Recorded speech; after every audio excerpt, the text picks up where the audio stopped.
사람들을 잘 알면 좀 더 잘 지내지 않을까? 사람의 성격을 알 수 있는 검사 WPI. 내 성격도 알아보고 친구들의 성격도 알아보며 사람들과 더 잘 지낼 수 있는 비법을 WPI 검사에서 찾아보세요. 알아가는 재미가 쏠쏠하답니다. 검사는 황상민의 심리연구소 사이트에서 하실 수 있습니다. 안녕하세요. 2020 황심소 시작하겠습니다.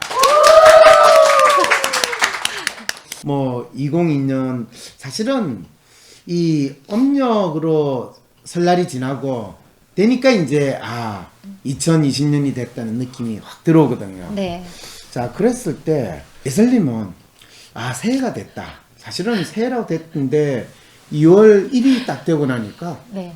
저는 벌써 한 달이 지났구나 이 느낌이 확 들었거든요. 저도 놀랬어요, 사실. 그래요? 아직 1월이라고 생각을 했는데 벌써 2월이 됐더라고요. 본인은 뭐 특별히 하실 일도 없었을 텐데 뭐 놀릴 게 없지 않아요? 그냥 달력을 보고 놀랬어요. 그렇죠. 달력을 한 달에 한 번밖에 안 보시는군요. 네.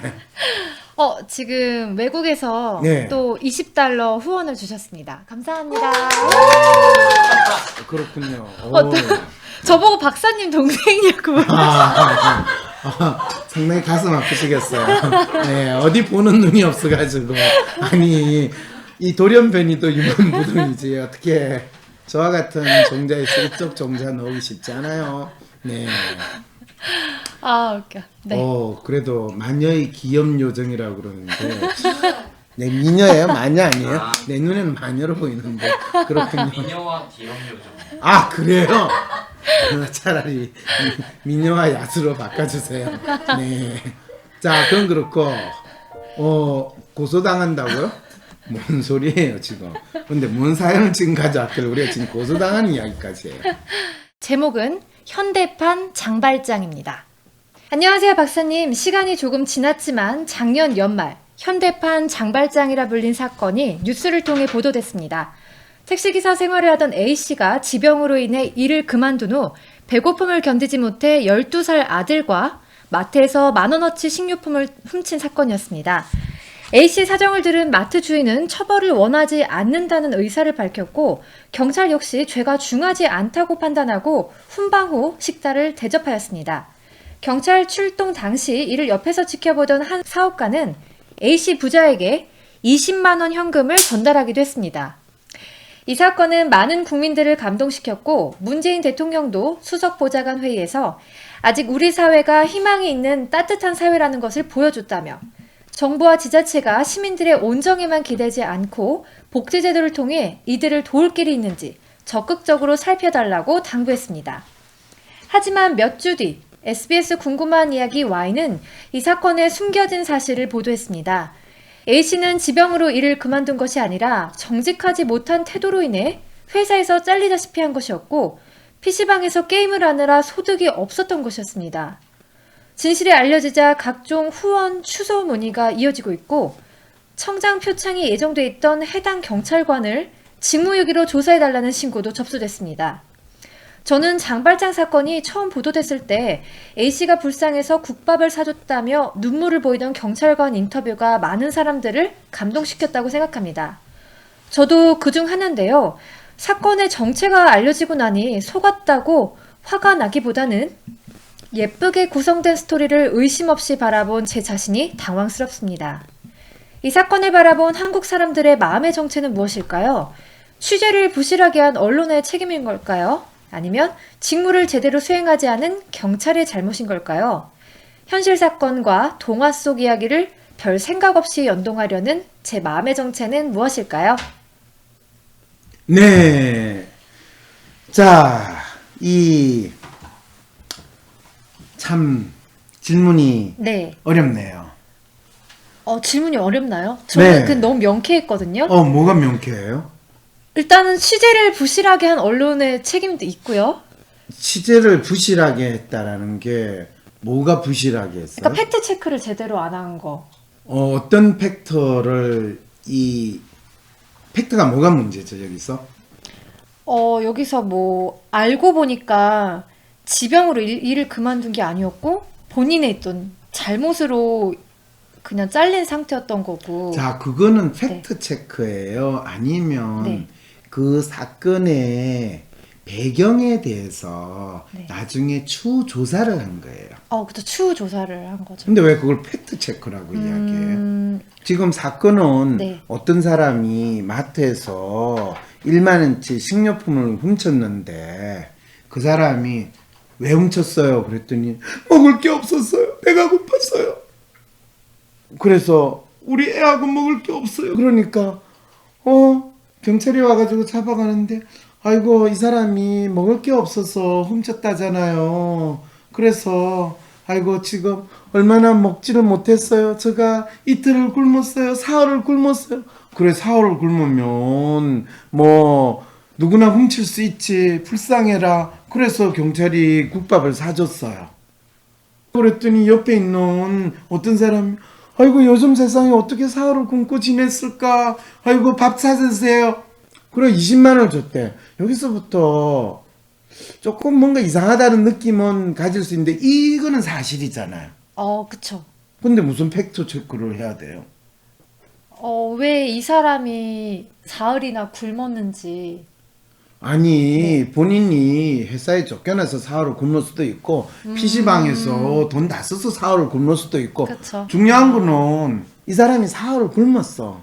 사흘을 굶었음에도 불구하고 꿋꿋하게 내가 돈 벌 때까지는 굶어 죽더라도 나는 남은 물건을 훔치지 않겠다라는 사람도 있겠지만 어떤 사람은 눈에 보이는 게 먹을 게 보일서 내가 돈 지불하지 않고 훔쳐가지고 먹으려고 하는 사람도 있을 수 있는 거예요.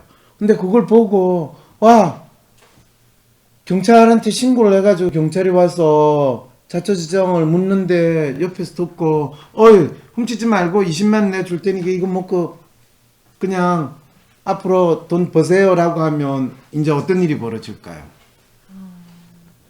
여기서부터 중요한 거는 뭐가 팩트 체크의 이슈가 아니라 네. 이 사건을 어떻게 받아들이느냐의 문제예요. 음, 그런데 여기서 이제 이 사건을 바라본 한국 사람들의 마음의 정체는 무엇일까요? 라는 질문에서 저는 이 사연을 보내주신 분이 뭐를 알고 싶었는지가 궁금한 거예요.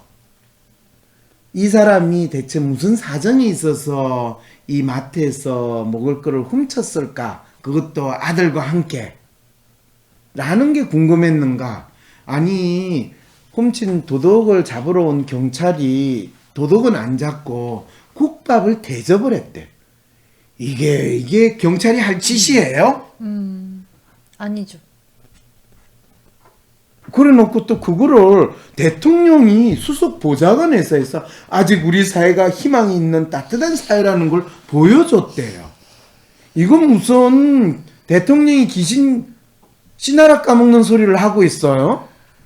대통령이 지금 할 수석 보좌관 회의에서 할 이야기가 이렇게 없나? 이렇게 이야기하면 저 인간이 언제 문바에서 반문바로 옮겼나 이렇게 또 이 프로 보시는 분 있을 있는데 여러분 적어도 이 기사를 읽고 그 정도 질문을 던져야 되는 게 한국 사람의 심리에 대한 질문이지 않아요? 첫째, 나는 이상하다. 도둑 잡으러 온 게 아니라 도둑 잡는 것도 아니고 이 마트 주인 신고로 출동한 경찰이 제가 배가 고파가지고 훔쳤어요 하면 그러면 다음부터는 훔치지 마세요라까지 할 수도 있는데 그러셨어요? 그러면 제가 당신의 배 고픈 거를 제가 국밥으로 대접해 드릴게요. 이게 무슨 XX 같은 짓을 경찰이 하고 있어요. 이거 이상하다는 생각 안 드세요? 사실 그런 생각을 전혀 못했는데 박사님이 말씀하시니까 경찰이 맞죠? 사회복지요원으로 바뀌었어요.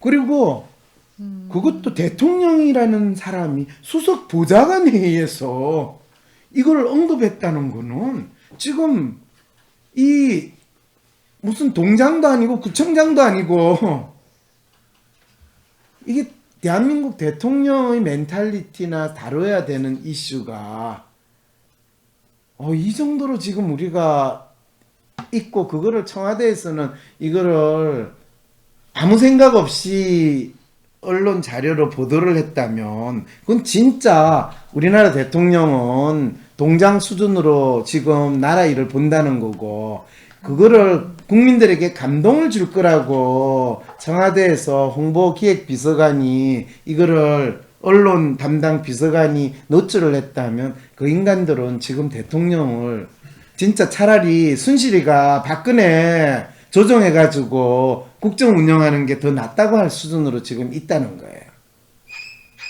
이렇게 이야기하면 제가 상당히 큰일 나는 이야기를 하고 있죠.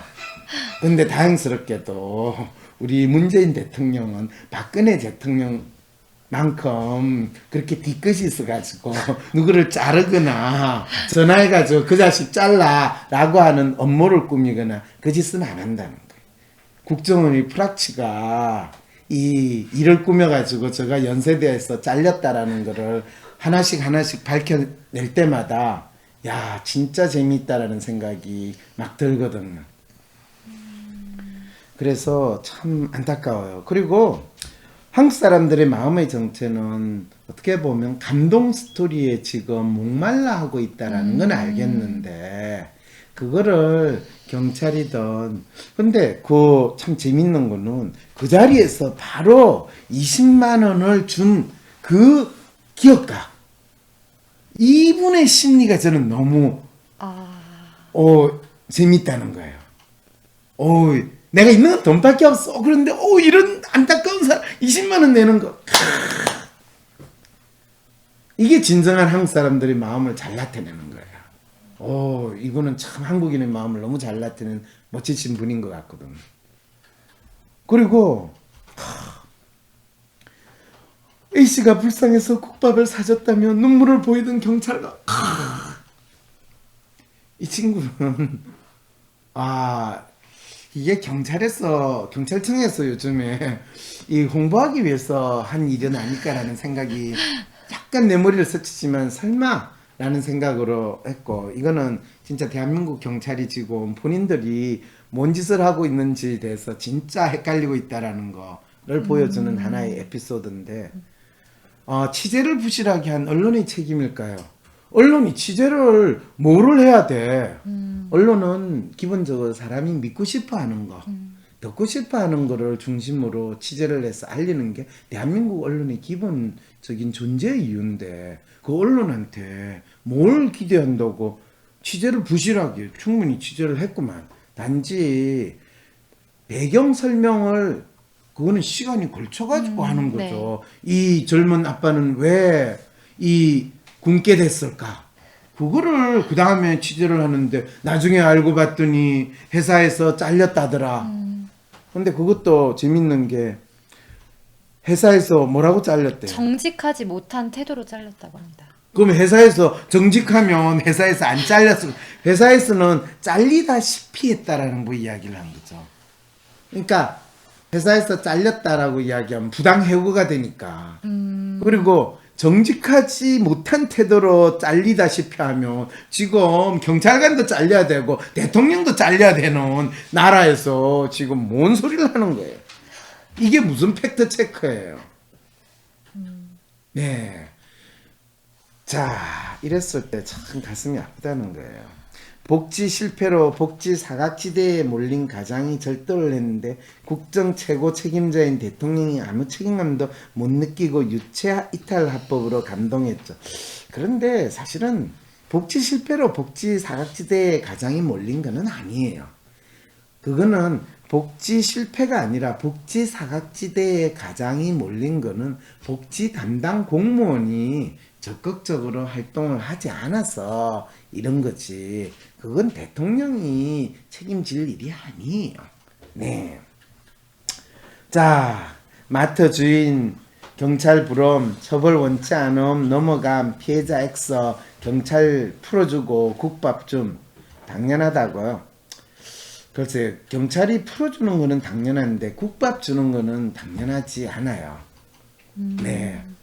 왜냐하면 경찰이 국밥까지 사준 거는 경찰로서 그 일을 한 게 아니라 그냥 진짜 20만 원 준 그 돈 많은 아저씨처럼 아이고 참 내 주위에 이렇게 밥도 못 먹는 사람이 있구나 라고 해서 사주는 평범한 시민으로서 대한민국 국민으로서 우리의 이웃으로 한 거지 경찰로서 한 게 아니기 때문에 거기에는 경찰이라고 갖다 붙일 게 아닌데 공무원의 가장 최고 우두머리인 대통령은 그거조차 구분을 못했다는 게 좀 안타깝고 청와대 홍보 이 수석 비서관은 지금 청와대나 대통령이 업무 수행하는 데 있어 홍보에서의 결정적인 실수를 이렇게 하니까 우리 대통령 착하긴 한데 너무 착하다 보니까 착한 박근혜 수준으로 지금 국정을 운영하는 게 아닌가라는 생각을 하게 만든다는 거죠. 네. 이 일화가 알려져서 승진하고 싶은 경찰의 욕구가 아니었을까요? 그렇게 또 이런 빅피처를. 예, 하면 안 돼요. 자, 그래서 중요한 거는 어떤 분이 이렇게 이야기하는 절도죄는 친고죄, 반의사 불벌죄가 아니라 범죄 사실만 존재하며 사법 처리 가능합니다라고 이야기하는데 또 이 인간은 법만 아는 이 법 좀 안다 이거죠. 이런 인간들 때문에 대한민국이 살기가 힘들어져요. 예. 자, 그럼 뭐 또 하고 싶은 이야기 있어요? 없습니다. 없어요? 네. 그 일화가 알려져서 승진하고 싶은 경찰의 욕구라고 이야기하는 건 모든 인간의 행동을 이 욕구 충족을 하기 위한 그리고 그것이 승진의 욕구 충족이다. 이런 마음을 가진 사람이 지금 댓글을 단 것 같아요. 그래서 이런 걸 통해서 한국인의 심리에 대한 이야기는 할 수 있지 않을까 싶은데 자, 어쨌든 간에 마지막으로 박사님처럼 통찰력이 생기려면 어떻게 해야 되나요? 초급까지 맞아? 세미나가 있대요.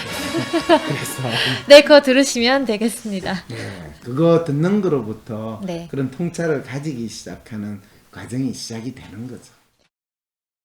새해 새로운 결심으로 새 인생을 살아보기로 마음먹었는데 적, 심, 섬, 일 벌써 1월은 끝나가고 있는데 내가 방향도 없이 노력만 하려고 했나? 나한테 맞지 않는 방법과 방향으로 하려고 해서 하기 싫었나? 화장품 하나를 바르더라도 내 피부에 맞아야 효과가 있는 건데 새해의 목표와 계획, 노력의 방식 이런 것도 나에게 맞춤으로 되면 작심삼일이 아닐 수 있겠다. WPI 초급과정 워크숍에서 자신의 성향을 알고 성향에 맞는 맞춤 인생 컨설팅을 받아 새해의 소망도 이루시고 WPI 상담 코칭 전문가 자격증에도 도전해보세요. 3월 7일 WPI 초급과정 워크숍은 하버드 심리학 박사 WPI 창안자 황상민 박사님께서 직접 10시부터 6시 8시간 동안 진행하십니다. 워크숍은 선착순 마감됩니다. 지금 바로 위즈덤 센터로 신청 문의 바랍니다. 황상민 TV 구독, 좋아요, 클릭. Right now.